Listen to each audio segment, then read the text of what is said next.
যেই বাংলাদেশ একটা emerging tiger হিসেবে আমরা দেখেছিল ও পশ্চিমা বিশ্ব, এখন তারা দেখছে সেটার থেকে টেরোরিজম এক্সপোর্ট হবে, ভায়োলেন্ট এক্সট্রিমিজম এক্সপোর্ট হবে, এবং সেই জায়গাতে কিন্তু আন্তর্জাতিক মহল সেই গ্রিন সিগন্যাল বলুন বা তাদের যে শুভ বার্তা বলুন, সেটা কিন্তু একেবারে দিনের আলোর মতো পরিষ্কার। সেটা দিনের আলোর মতো পরিষ্কার, কারণ প্রচুর বাংলাদেশি আমেরিকাতে থাকে, ইউকেতে থাকে, ইউরোপে থাকে। বাংলাদেশ যদি সিরিয়া লেবানন হয়ে যায়, সেখানে যদি আইএস এর যদি ঘাঁটি হয়, সেখানে যদি জঙ্গি রপ্তানি হয়, কারা সবচেয়ে বেশি ক্ষতিগ্রস্ত হবে? তারাই সবচেয়ে ক্ষতিগ্রস্ত হবে, যারা আমাদের দেশ থেকে অনেক মানুষ যেখানে থাকে। তো সুতরাং এইগুলো নিয়ে সকলে কিন্তু উদ্বিগ্ন, এবং সেই উদ্বেগ উৎকণ্ঠার মধ্যে বাংলাদেশের মানুষের যে চাহিদা, তাদের যে দাবি, তাদের যেই রাজনৈতিক দাবি, সেটাকে পূরণের জন্যই শেখ হাসিনা বিশ্ববাসীর কাছে তার বক্তব্য উপস্থাপন করবেন। একটি স্থিতিশীল বাংলাদেশে পরিণত করার জন্য একটা ইনসাফ যাতে করে আমাদের প্রতি হয়, মানুষের প্রতি হয়, এবং ন্যায় বিচারের জায়গাতে যাতে করে বাংলাদেশ রাষ্ট্রের যে প্রতিষ্ঠানগুলো আছে তারা যেন সঠিক দায়িত্ব পালন করে, সেই লক্ষ্যেই কিন্তু তিনি আহ, আবারও ইন্টারাক্টিভ একটা সেশনের মাধ্যমে তিনি সেটা আসছেন। কোনো ধরনের তারিখ দেয়া বা সেখানে কোনো ধরনের সুনির্দিষ্টকরণ, সেটা কিন্তু একটা নাটকীয়তার অংশ হয়ে যায়। আওয়ামী লীগ একটি রাজনৈতিক দল। আমরা নাটকীয়তায় বিশ্বাস করি না, আমরা প্রক্রিয়ায় বিশ্বাস করি। যে ট্রানজিশন, একটা ইনক্লুসিভ পলিটিক্সে বাংলাদেশ যাতে করে একটা ট্রানজিশন হয়, সেখানে যাতে করে আমরা রূপান্তর হতে পারি, সেই লক্ষ্যে আমাদের যে চাহিদাগুলো, রাজনৈতিক চাহিদাগুলো, সেটাকে তুলে ধরা। আন্তর্জাতিক যারা নীতি নির্ধারক, বিশেষ করে পশ্চিমা বিশ্বে, তাদের কাছে একটা জিনিস পরিষ্কার হয়ে গিয়েছে, যে এই তথাকথিত অভ্যুত্থান, সেটা একটা উগ্র ডানপন্থী এবং ধর্মীয় আমি যেটা বলি এক্সট্রিমিস্ট মিলিটেন্ট, যারা জঙ্গি, তাদের হাতে কিন্তু চলে গিয়েছে। প্রাতিষ্ঠানিকভাবে বাংলাদেশে আজকে তাদের এই জঙ্গিবাদকে প্রতিষ্ঠা করার জন্য কাজ হচ্ছে। আপনি জানেন যে মেজর জিয়া, যার বিরুদ্ধে মার্কিন যুক্তরাষ্ট্রের সরকার বাউন্টি দিয়েছে $5 মিলিয়ন তাকে ধরিয়ে দিতে পারলে, সেই মেজর জিয়াকে মুক্ত করার জন্য, তার দণ্ড মওকুফ করার জন্য কিছু অবসরপ্রাপ্ত অফিসার তার জন্য তদবির করছে। যারা জঙ্গিবাদের সাথে সম্পর্কিত তাদেরকে এখন শহীদ হিসেবে প্রতিষ্ঠিত করার কাজ হচ্ছে। সুতরাং আন্তর্জাতিক মহল কি জানে না যে বাংলাদেশটা একটা জঙ্গিবাদী গোষ্ঠীর হাতে চলে গিয়েছে? বঙ্গবন্ধুর কন্যা, তিনি একজন রাজনীতিবিদ, এবং আমরা, আমাদের দল এবং আমাদের দেশের মানুষ তাকে একজন বিশ্ব নেতা হিসেবে দেখেন, স্টেটসম্যান হিসেবে দেখেন। তো সুতরাং প্রকাশ্যে আসার বিষয়টাতে আমি কিছুটা দ্বিমত পোষণ করি। তিনি প্রকাশ্যেই ছিলেন। আন্তর্জাতিক মিডিয়াগুলো কিন্তু তার যে বক্তব্য, তার যেই আহ, দেশে ফেরার প্রশ্নে তার যে দাবি উত্থাপন করেছেন, তিনি যে পরিকল্পনা দিয়েছেন, সেটা কিন্তু তারা ফলাও করে ইতিমধ্যেই প্রকাশ করেছে, এবং সেটা কিন্তু প্রচারিত হচ্ছে। সুতরাং তিনি প্রকাশ্যেই ছিলেন। একটা জায়গাতে হয়তোবা তিনি ভেবেছেন যে আহ, অনেক সাংবাদিকের কিন্তু অনেক তাৎক্ষণিক যেই বিষয়টা থাকে, যে অনেক প্রশ্ন থাকতে পারে, সেগুলোর কিছুটা উত্তর দেওয়াটা এখন গুরুত্বপূর্ণ হয়ে দাঁড়িয়েছে, যেহেতু তিনি একটা সময় দিয়েছেন, এবং সেই লক্ষ্যেই তিনি ইন্টারাক্টিভ একটা সেশন চাচ্ছিলেন। ইন্টারাক্টিভ সেশন যেখানে ইমিডিয়েট কোনো প্রশ্ন হয়তো বা কারো থাকতে পারে, বিশেষ করে যারা আন্তর্জাতিক গণমাধ্যম সমূহের যারা প্রতিনিধি, তাদের পক্ষ থেকে ইন্টারাক্টিভ কোনো প্রশ্ন থাকতে পারে। তো সেই লক্ষ্যেই কিন্তু তিনি এই যেই ফরেন করেসপন্ডেন্স ক্লাব, সেখান থেকে যেই আমন্ত্রণটা তাকে দেয়া হয়েছে, সেটা তিনি গ্রহণ করেছেন। এবং অডিওতে আমি যতটুকু বুঝতে পারছি যে তিনি প্রশ্নের উত্তরও দেবেন, এবং সেই জন্যই কিন্তু এই ব্রিফিংটা ডাকা হয়েছে। কিন্তু প্রকাশ্যে আসার যে বিষয়টি, তিনি সবসময় প্রকাশ্যেই ছিলেন। আওয়ামী লীগ কোনো গুপ্ত রাজনৈতিক সংগঠন নয়।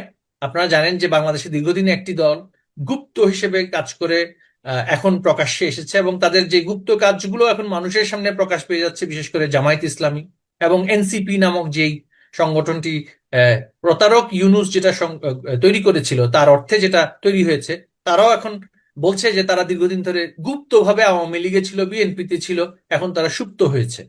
আওয়ামী লীগ গুপ্ত সুপ্তের রাজনীতি করে না। আওয়ামী লীগ বাংলাদেশের সাধারণ মানুষের প্রতিনিধিত্ব করে। যতই কাগজ বলে তাতে আমাদেরকে নিষিদ্ধ করা হোক না কেন, আমরা প্রকাশ্যে ছিলাম, প্রকাশ্যে আছি, এবং বিশ্ববাসীর কাছে বঙ্গবন্ধুর কন্যার বার্তাটি পৌঁছে দেওয়ার জন্যই কিন্তু এই আয়োজনটা হয়েছে বলে আমি মনে করি। 5ই আগস্ট তারিখটা বেছে নিলেন কেন, সেটা নিয়ে ব্যাপক বিশ্লেষণ চলছে সংবাদ মাধ্যমে। 5ই আগস্ট তারিখটা বেছে নেওয়া কি এই কারণে যে 5ই আগস্টেই আপনাদের সরকারের পতন হয়েছিল? তারিখ বেছে নেওয়ার কাজটা করেছেন আন্তর্জাতিক যেই গণমাধ্যমগুলোর যে প্রতিনিধিগণ তারা। কারণ তাদের দৃষ্টিতে হয়তো বা তারা ভেবেছেন যে 2 বছর যেহেতু আমাদের সরকার উৎখাতের যেটা একটা সময়সীমা অতিক্রম হয়েছে, সেই 2 বছর পরবর্তীতে তাদের প্রশ্নটা আরো বেশি ডেপথ পায় এবং তাদের অনেক প্রশ্ন সৃষ্টি হয়। পাশাপাশি আমাদের নেত্রীও একটা ঘোষণা দিয়েছেন, সেই প্রশ্নেই কিন্তু এই তারিখটা হয়তো বা নির্ধারণ করা হয়েছে। আর পাশাপাশি আরো একটা বিষয় আমি এখানে বলতে চাই, এর আগেও আমি আপনাকে বলেছি, সেটা হচ্ছে তিনি একজন রাজনীতিবিদ এবং তিনি একটা বাংলাদেশের সবচেয়ে বড় রাজনৈতিক দলের প্রতিনিধিত্ব করছেন, তার সভাপতি এবং উপমহাদেশের অন্যতম সুপ্রাচীন এবং সর্ববৃহত্তম অন্যতম রাজনৈতিক দলের তিনি নেতা, এবং বাংলাদেশে একটা রাজনৈতিক সরকার আছে। একজন রাজনীতিবিদ হিসেবে একটি রাজনৈতিক সরকারের উদ্দেশ্যে তিনি যেই দাবিটা রাখবেন তার স্বদেশ প্রত্যাবর্তন নিয়ে, সেটা একটা সময়ের বিষয় থাকে এবং সেই সরকারকে একটা সময় দেওয়ার বিষয় থাকে, তাই না? যেহেতু সেই সরকারকে সেই জিনিসটা অবগত করার কথাই বলি বা সেটা জানান দেওয়ার কথাই বলি এবং দেশবাসীকে জানান দেওয়ার কথা বলি, সেই সময়টা তো তিনি দিতে চান। কারণ তার স্বদেশ প্রত্যাবর্তন কিন্তু আমরা যে শুধুমাত্র সেটাকে একটা মানে আমাদের আমাদের দাবির অংশ হিসেবে বলছি তা কিন্তু নয়, বাংলাদেশের সাধারণ মানুষ সেই স্বদেশ প্রত্যাবর্তনটা চাচ্ছেন এবং সেই লক্ষ্যেই তিনি সাধারণ মানুষকে, সরকারকে এবং দলকে প্রস্তুতিমূলক যেই বিষয়টা সেটাও কিন্তু নিতে হবে, তাই না? আমরা কোনো অঘটন ঘটানোর জন্য কিন্তু শেখ হাসিনার স্বদেশ প্রত্যাবর্তন হচ্ছে না।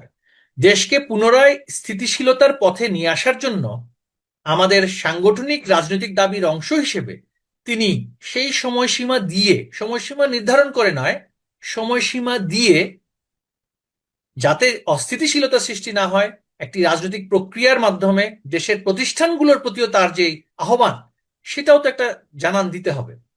একটি রাজনৈতিক দল সরকারের নেতৃত্ব দিচ্ছে, রাজনীতিবিদরা সেখানে মন্ত্রী এমপি হচ্ছেন, কিন্তু সরকারের যেটা স্থায়ী প্রতিষ্ঠানগুলো, আমরা যদি বলি সরকারের আমলাতন্ত্র, সরকারের বিচার বিভাগ, আহ, বিচার বিভাগ সরকারের বলা হয় না, দেশের যে বিচার বিভাগ এবং নিরাপত্তা বাহিনী সমূহ যেগুলো আছে, পুলিশ বাহিনী আছে, সেনাবাহিনী আছে, সামরিক বাহিনী অন্যান্য গুলো আছে, তারা তো স্থায়ী অংশ সরকারের, তাই না?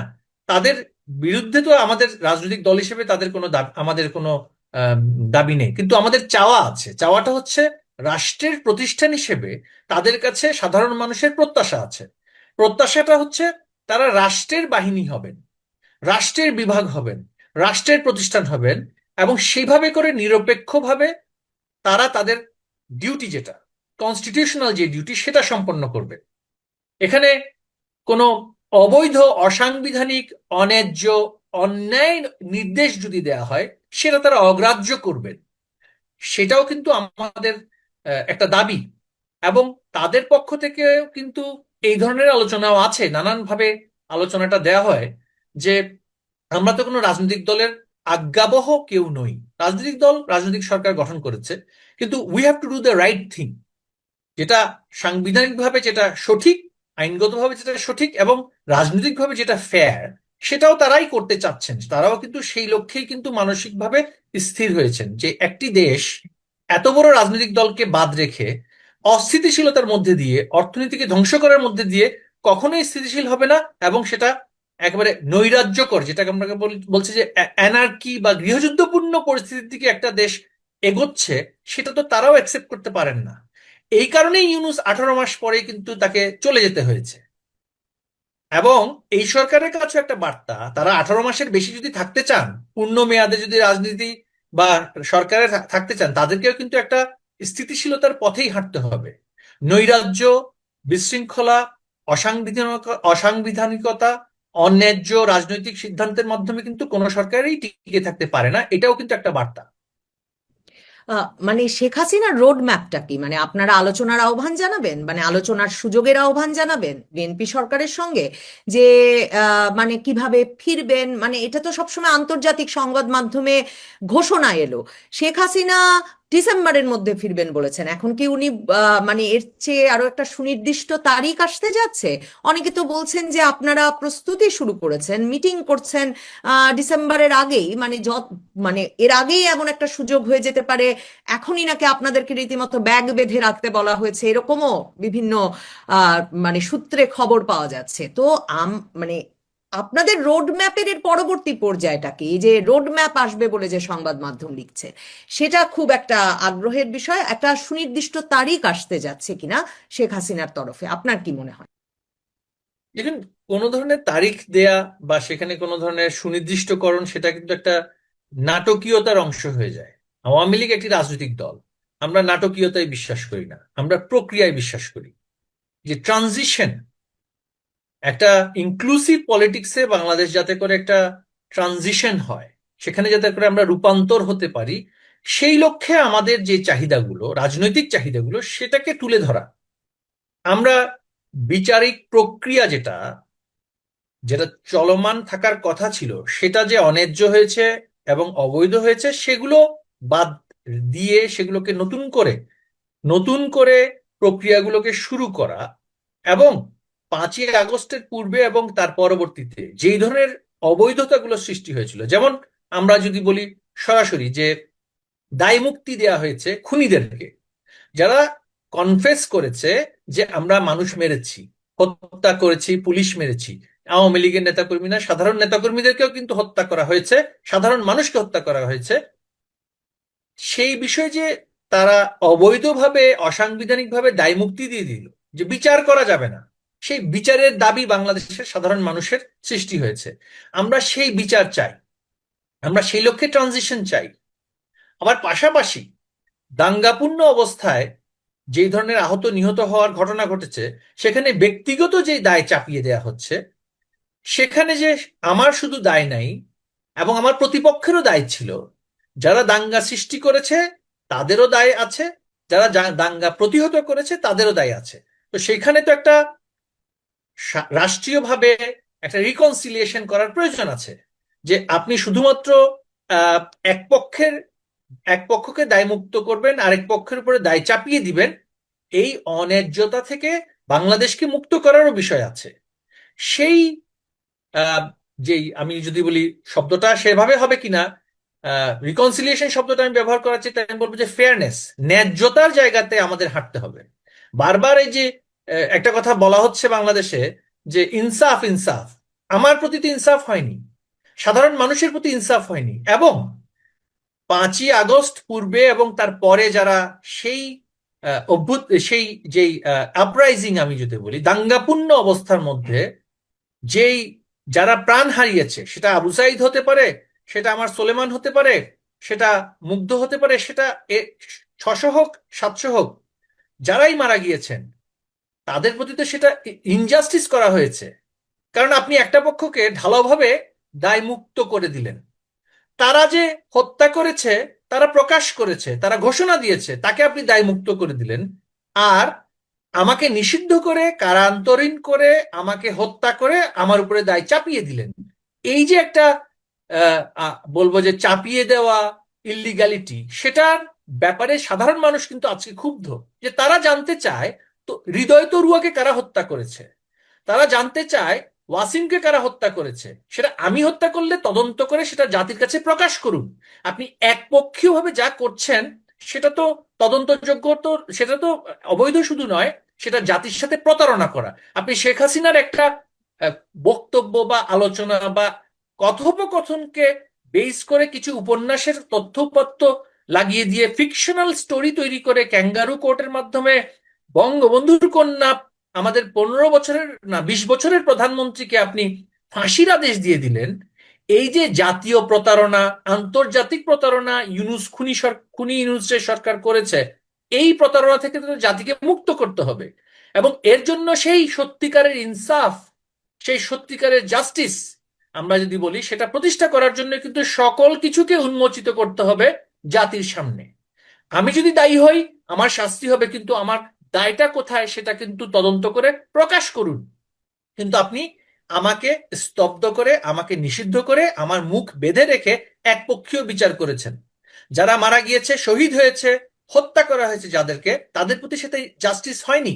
এই ট্রানজিশনের জায়গায় এই কথাগুলো কিন্তু আমাদের বলার আছে, এবং এই কথাগুলো জাতির দাবি, জাতির বিবেক আজকে জাগ্রত হয়েছে। শেখ হাসিনা সেই কথাগুলোই কিন্তু আন্তর্জাতিক গণমাধ্যমের সামনে সেগুলো উপস্থাপন করবেন।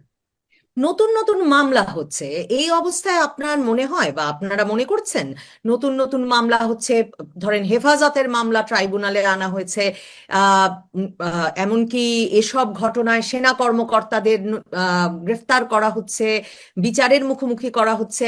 মানে আমার প্রশ্ন হচ্ছে, আপনাদের ঠিক কেন মনে হচ্ছে যে এই সরকার একটা রিকনসিলিয়েশন, ইনসাফ বা ন্যায্যতার পথে হাঁটবে, নাকি আপনারা আসলে অন্য নানা জায়গা থেকে গ্রিন সিগন্যাল পাচ্ছেন? এমনকি এই যে ফরেন করেসপন্ডেন্স ক্লাব, মানে ভারতে বসা, দিল্লিতে বসা যে বিদেশি শীর্ষস্থানীয় আন্তর্জাতিক সংবাদ মাধ্যমগুলো, তাদের প্রতিনিধিদের আপনাদের নিয়ে এই অতি উৎসাহের কারণটা কি? আন্তর্জাতিক যারা নীতি নির্ধারক, বিশেষ করে পশ্চিমা বিশ্বে, তাদের কাছে একটা জিনিস পরিষ্কার হয়ে গিয়েছে, যে এই তথাকথিত অভ্যুত্থান সেটা একটা উগ্র ডানপন্থী এবং ধর্মীয়, আমি যেটা বলি এক্সট্রিমিস্ট মিলিটেন্ট, যারা জঙ্গি, তাদের হাতে কিন্তু চলে গিয়েছে। প্রাতিষ্ঠানিকভাবে বাংলাদেশে আজকে তাদের এই জঙ্গিবাদকে প্রতিষ্ঠা করার জন্য কাজ হচ্ছে। আপনি জানেন যে মেজর জিয়া, যার বিরুদ্ধে মার্কিন যুক্তরাষ্ট্রের সরকার বাউন্টি দিয়েছে $5 মিলিয়ন তাকে ধরিয়ে দিতে পারলে, সেই মেজর জিয়াকে মুক্ত করার জন্য, তার দণ্ড মওকুফ করার জন্য কিছু অবসরপ্রাপ্ত অফিসার তার জন্য তদবির করছে। যারা জঙ্গিবাদের সাথে সম্পর্কিত তাদেরকে এখন শহীদ হিসেবে প্রতিষ্ঠিত করার কাজ হচ্ছে। সুতরাং আন্তর্জাতিক মহল কি জানে না যে বাংলাদেশটা একটা জঙ্গিবাদী গোষ্ঠীর হাতে চলে গিয়েছে? আর রাজনৈতিকভাবে যারা দায়িত্বে আছেন, তারা কতটুকু নিয়ন্ত্রণে আছে আর কতটুকু আমাকে দমন করার কাজ করছেন স্থিতিশীল না করে, সেটা তো এখন পরিষ্কার হয়ে গিয়েছে। তাদের যে ইন্টেনশন, একটা কথা আমি আগেও বলেছি যে মর্নিং শোজ দ্য ডে, সেই মর্নিং এই তো গলতটা তৈরি হয়ে গিয়েছে। আপনি বাংলাদেশ সেনাবাহিনীর যে অফিসাররা, বাংলাদেশ পুলিশের যে অফিসাররা রাষ্ট্রের রাজনৈতিক সিদ্ধান্ত বাস্তবায়ন করেছেন, বিকজ দে ডিসিপ্লিন ফোর্স, তাদের নিজস্ব কোনো মতামত দেওয়ার কোনো স্কোপ সেখানে নেই। আপনি আজকে পুরো প্রতিষ্ঠানটাকে আপনি প্রশ্নবিদ্ধ করছেন। আপনার ডিজিএফআই একটা প্রতিষ্ঠান, আপনি সেখানের কর্মকর্তাদেরকে ধরে ধরে কাঠগড়ায় দাঁড় করিয়ে তাদেরকে ফাঁসির আসামি করছেন। পুলিশ একটা প্রতিষ্ঠান, তারা জঙ্গি দমনে কিন্তু সারা বিশ্বে উদাহরণ হিসেবে কিন্তু প্রতিষ্ঠিত হয়েছিল, তাদেরকে আপনি ফাঁসি দিয়ে দিলেন। একটা দাঙ্গা বিক্ষুব্ধ পরিস্থিতিতে আত্মরক্ষার্থে সে কি করেছে তার জন্য আপনি তাকে ফাঁসি দিয়ে দিচ্ছেন। এবং এই তথাকথিত যে কোর্ট আপনারা এস্টাবলিশ করেছেন, তারা এস্টাবলিশ করেছে, আপনারা বলতে আমি বলছি যে তারা এস্টাবলিশ করেছে, সেখানে সকল কিছুর বিচার তারা করতে চায়। তারা সেখানে বাংলাদেশের যে প্রচলিত ফৌজদারি কার্যবিধি, ক্রিমিনাল প্রসিজিয়ার, সেটার কোনো বালাই নেই সেখানে। যেখানে আপনাকে কিন্তু প্রমাণ করতে হবে বিয়ন্ড রিজনেবল ডাউট আমি দোষী, সেই বিয়ন্ড রিজনেবল ডাউটে আপনি যাচ্ছেন না। আপনি কল্পকাহিনীর ভিত্তিতে একটা সেপারেট একটা কার্যপ্রণালীর মধ্যে দিয়ে আমাকে একটা স্পেশাল কোর্টে কনভিকশন করার ব্যবস্থা করছেন। শুধু আমাকে না, দেশের সামরিক বাহিনীকে, দেশের পুলিশ বাহিনীকে, দেশের আমলাতন্ত্রকে। আজকে বাংলাদেশে 15 জন সচিব কারাগারে, আওয়ামী লীগের নেতাকর্মী তো আছেই, জেনারেল বেশ কয়েকজন কারাগারে, পুলিশের আইজি থেকে শুরু করে ডিআইজি লেভেলে অনেকেই কারাগারে এবং আত্মগোপনে আছে। পুরো বাংলাদেশকে আপনি পাকিস্তানের আদালতে তুলে দিয়ে কাঠগড়ায় আপনি তুলেছেন। সেই থেকে তো মুক্তি জাতি চায়, সেই লক্ষ্যে একটা জাতীয় ঐক্য বাংলাদেশে আসা প্রয়োজন। এবং সেই জাতীয় ঐক্যের প্ল্যাটফর্মে যারাই আসবে, যারাই মুক্তিযুদ্ধের চেতনার পক্ষে থাকবে, বাংলাদেশের পক্ষে থাকবে, যারাই বাংলাদেশের পক্ষে থাকবে, যদিও বা এই স্লোগানটা তারেক রহমান সাহেব দিয়ে আমাদের অনেক আত্মীয় স্বজন, আমাদের বন্ধু বান্ধব বা শুভাকাঙ্ক্ষীদের ভোট বিএনপি আমি বলবো যে নানানভাবে নিয়ে নিয়েছে, সেই কাজ তো তারা না করে এখন যেটা করছেন যে আগে পাকিস্তান, আগে রাজাকার, তারপরে বাংলাদেশ। এই যে একটা জাতির যে একটা যে আমরা যে একটা মোহ থেকে আজকে আমাদের মোহভঙ্গ হয়েছে সাধারণ মানুষের, সেই মোহভঙ্গের বিষয়টা তো বঙ্গবন্ধুর কন্যা প্রথম থেকেই বলে আসছিলেন যে যাদের অতীত বলে এই কর্মের সাথে তারা যুক্ত, তারা কিভাবে সামনের দিকে বাংলাদেশকে নিয়ে যাবে। গ্যাস নেই, পানি নেই, বিদ্যুৎ নেই, আজকে ব্যাংকের অর্থ সেখানে রিফাইন্যান্সিং হচ্ছে না, কারখানার পর কারখানা বন্ধ হয়ে যাচ্ছে। রাজধানী ঢাকার কথা তো আমরা সকলেই জানি, ঢাকার বাইরে সাধারণ মানুষ দারিদ্র্য সীমার নিচে যেভাবে করে দ্রুত গতিতে সেখানে পতন হচ্ছে, যেই বাংলাদেশ একটা ইমার্জিং টাইগার হিসেবে আমরা দেখেছিল পশ্চিমা বিশ্ব, এখন তারা দেখছে সেটার থেকে টেরোরিজম এক্সপোর্ট হবে, ভায়োলেন্ট এক্সট্রিমিজম এক্সপোর্ট হবে, এবং সেই জায়গাতে কিন্তু আন্তর্জাতিক মহল সেই গ্রিন সিগন্যাল বলুন বা তাদের যে শুভ বার্তা বলুন, সেটা কিন্তু একেবারে দিনের আলোর মতো পরিষ্কার। সেটা দিনের আলোর মতো পরিষ্কার, কারণ প্রচুর বাংলাদেশি আমেরিকাতে থাকে, ইউকেতে থাকে, আর ইউরোপে থাকে। বাংলাদেশ যদি সিরিয়া লেবানন হয়ে যায়, সেখানে যদি আইএস এর যদি ঘাঁটি হয়, সেখানে যদি জঙ্গি রপ্তানি হয়, কারা সবচেয়ে বেশি ক্ষতিগ্রস্ত হবে? তারাই সবচেয়ে ক্ষতিগ্রস্ত হবে, যারা আমাদের দেশ থেকে অনেক মানুষ যেখানে থাকে। তো সুতরাং এইগুলো নিয়ে সকলে কিন্তু উদ্বিগ্ন, এবং সেই উদ্বেগ উৎকণ্ঠার মধ্যে বাংলাদেশের মানুষের যে চাহিদা, তাদের যে দাবি, তাদের যেই রাজনৈতিক দাবি, সেটাকে পূরণের জন্যই শেখ হাসিনা বিশ্ববাসীর কাছে তার বক্তব্য উপস্থাপন করবেন, একটি স্থিতিশীল বাংলাদেশে পরিণত করার জন্য, একটা ইনসাফ যাতে করে আমাদের প্রতি হয়, মানুষের প্রতি হয়, এবং ন্যায় বিচারের জায়গাতে যাতে করে বাংলাদেশ রাষ্ট্রের যে প্রতিষ্ঠানগুলো আছে তারা যেন সঠিক দায়িত্ব পালন করে, সেই লক্ষ্যেই কিন্তু তিনি আহ আবারও ইন্টারাক্টিভ একটা সেশনের মাধ্যমে তিনি সেটা আসছেন। শেষ প্রশ্ন। ভারতের সংবাদ মাধ্যম এটাও মনে করাচ্ছেন যে একটা সম্ভাবনা তো আছে সেপ্টেম্বরের 12-13 তারিখে প্রধানমন্ত্রী তারেক রহমানের ভারত সফরের। তো তার ঠিক আগে আগেই এরকম একটা ঘটনা ঘটতে দিচ্ছে ভারত সরকার, সেটাও তারা মনে করিয়েছেন। কারণ এটা একটা প্রকাশ্য স্থানে, একটা অডিটোরিয়ামে সকলে, বিভিন্ন জন ভার্চুয়ালি যুক্ত হবেন। আপনি নিশ্চয়ই দিল্লিতে যেহেতু এখন আছেন, আপনি হয়তো অডিটোরিয়ামে গিয়েই যুক্ত হবেন। সাংবাদিকরা উপস্থিত থাকবেন সেই অডিটোরিয়ামে। তো ভারত সরকার সরাসরি কি এই সিগন্যাল দিচ্ছেন আপনাদেরকে যে তারা এখনো আওয়ামী লীগের পক্ষেই আছে, বিএনপি সরকারের সঙ্গে তারা আসলে কোনো সম্পর্ক স্থাপন করতে চান না, যদিও তারাই নির্বাচিত সরকার? ব্যাপারটা কি এমন দাঁড়িয়ে যাচ্ছে না? না, এটা একেবারেই এমন নয়। কারণ হচ্ছে ভারত বাংলাদেশের সম্পর্কটা হচ্ছে রাষ্ট্রের সাথে রাষ্ট্রের এবং জনগণের সাথে জনগণের সম্পর্ক। সেই ক্ষেত্রে কিন্তু দুই দেশের রাষ্ট্রীয় প্রতিষ্ঠানগুলো এবং জনগণ, তাদের মধ্যে যে একাত্মতা, সেটা কখনোই যাবে না। সেটা আওয়ামী লীগ বিএনপি বা মাঝখানে কোন রাজনৈতিক দল সরকারি ক্ষমতায়, রাষ্ট্রীয় ক্ষমতায় এসেছে, সেটার উপর নির্ভর করে না। ভারতে আপনি জানেন যে গণমাধ্যমগুলো কিন্তু একেবারেই অবারিত। সেখানে আহ, আহ, যে কোনো বিষয়ে মতামত যে কোনো ব্যক্তি কিন্তু রাখতে পারেন। এটা যে দলীয় সাংগঠনিক রাজনীতি হিসেবে দেখতে হয় বা দেখেন, তা কিন্তু না। সুতরাং এটা রাজনীতি নয়, এটা হচ্ছে মত প্রকাশ। সুতরাং সেই মত প্রকাশের জায়গায় ভারত সরকার সেখানে কোনো বাধা দেওয়ার প্রশ্ন সেখানে আসে না।